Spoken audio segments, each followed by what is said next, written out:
అండి welcome to స్వయం పాకం. ఈరోజు రెసిపీ వచ్చేసి రోజ్ మిల్క్ పుడింగ్ అండి. ఈ రెసిపీ ఇది సమ్మర్లో చాలా టేస్టీ అండ్ కూలింగ్ ట్రీట్గా ఉంటుందండి. ఇది మీ ఫ్యామిలీ అండ్ ఫ్రెండ్స్కి చాలా ఇష్టం అవుతుంది. ఒకసారి చేసి పెట్టండి. కొత్తగా రోజ్ ఫ్లేవర్తో ఒక స్వీట్ అండ్ స్మూతీ పుడింగ్ని ఎలా తయారు చేసుకోవాలో దాన్ని స్టెప్ బై స్టెప్ చూపిస్తానండి. మరి ఈ రెసిపీ చూడడానికి ముందు నా ఛానల్ని ఒకసారి సబ్స్క్రైబ్ చేసుకోండి. వీడియోని లాస్ట్ వరకు చూడండి. దీని ప్రాసెస్ విధానం వచ్చి చూపిస్తున్నాను. స్టవ్ మీద ఒక కడాయిని పెట్టుకోండి. కడాయిలో 1 కప్పు వరకు పాలు పోసుకోవాలి. ఈ పాలు మరిగినంత వరకు వెయిట్ చేయాలండి. ఇప్పుడు వేరొక బౌల్ తీసుకొని ఆ బౌల్లో 2 టేబుల్ స్పూన్ వరకు కార్న్ఫ్లవర్ని వేసుకోవాలండి.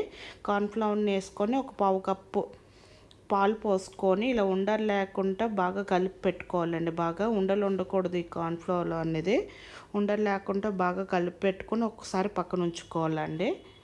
ఇప్పుడు పాలు అనేవి మనకి మరుగుతూ ఉంటాయండి. ఈ పాలు మరిగినప్పుడు మనకు ఒక 1/2 కప్పు మన టేస్ట్ తగ్గట్టు షుగర్ని యాడ్ చేసుకోవాలండి. నేను ఇక్కడ ఒక 1/2 కప్పు వరకు షుగర్ని యాడ్ చేసుకుంటున్నాను. షుగర్ని యాడ్ చేసుకున్నాక 2-3 టేబుల్ స్పూన్ల రోజ్ సిరప్ అండి యాడ్ చేసుకొని షుగర్ కరిగినంత వరకు ఇది కలుపుకోవాలండి. షుగర్ అనేది బాగా మెల్ట్ అయిపోవాలి. షుగర్ మెల్ట్ అయిపోయాక ఇప్పుడు మనం కలిపి ఉంచుకున్న కార్న్ఫ్లోర్ ఉంది కదండి, అది ఒకసారి అడుగు నుంచి ఒకసారి బాగా మిక్స్ చేసుకొని ఈ మరుగుతున్న రోజ్ సిరప్లో మిల్క్లో వేసుకోవాలండి. మిల్క్లో వేసుకొని కంటిన్యూస్గా మన కన్సిస్టెన్సీ దగ్గర పడినంత వరకు 5 నిమిషాల వరకు తిప్పుతూనే ఉండాలండి.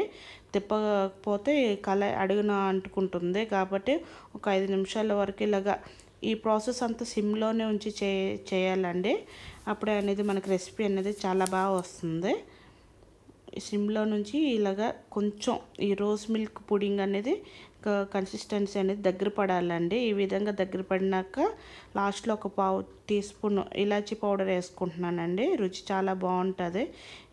ఇలాచీ పౌడర్ వేసుకున్నాక ఒకసారి బాగా మిక్స్ చేసుకొని స్టవ్ ఆఫ్ చేసుకోవడమేనండి. ఇదిగో ఇక్కడ నేను ఒక 2 బౌల్స్ తీసుకున్నానండి. ఈ బౌల్స్ని బాగా క్లీన్ చేసుకొని తీసుకున్నాను.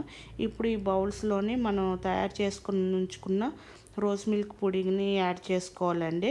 2 బౌల్లో యాడ్ చేసుకొని ఫ్రిడ్జ్లో పెట్టుకోవాలండి. ఒక 2 అవర్స్ పాటు ఫ్రిడ్జ్లో పెట్టుకోవాలి. ఇవి ఇలాగ ఒకసారి ట్యాప్ చేసి ఎయిర్ బబుల్స్ ఏమి ఉండవండి. 2 అవర్స్ వరకు ఫ్రిడ్జ్లో పెట్టుకోవాలి. 2 అవర్స్ వరకు తర్వాత ఇలా తీసి చూస్తే ఇదండి జెల్లీ అనేది చక్కగా ఫామ్ అయిపోయింది. ఇది చూడండి, మనం ఏం చేయక్కర్లేదు. ఇలా చేస్తే ఈజీగా డిమోల్డ్ అయిపోతుంది. ఇది ఈజీగా రిమూవ్ అయిపోయి ప్లేట్లోకి వచ్చేస్తుందండి. ఇప్పుడు ఒక చిట్కా చెప్తానండి.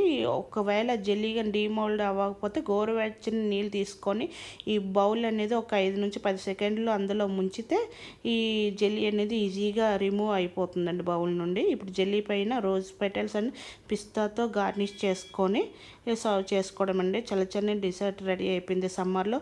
ఈ రెసిపీ మీకు నచ్చినట్టయితే లైక్ చేయండి, షేర్ చేయండి, నా ఛానల్ని సబ్స్క్రైబ్ చేసుకోండి. Thank you for watching.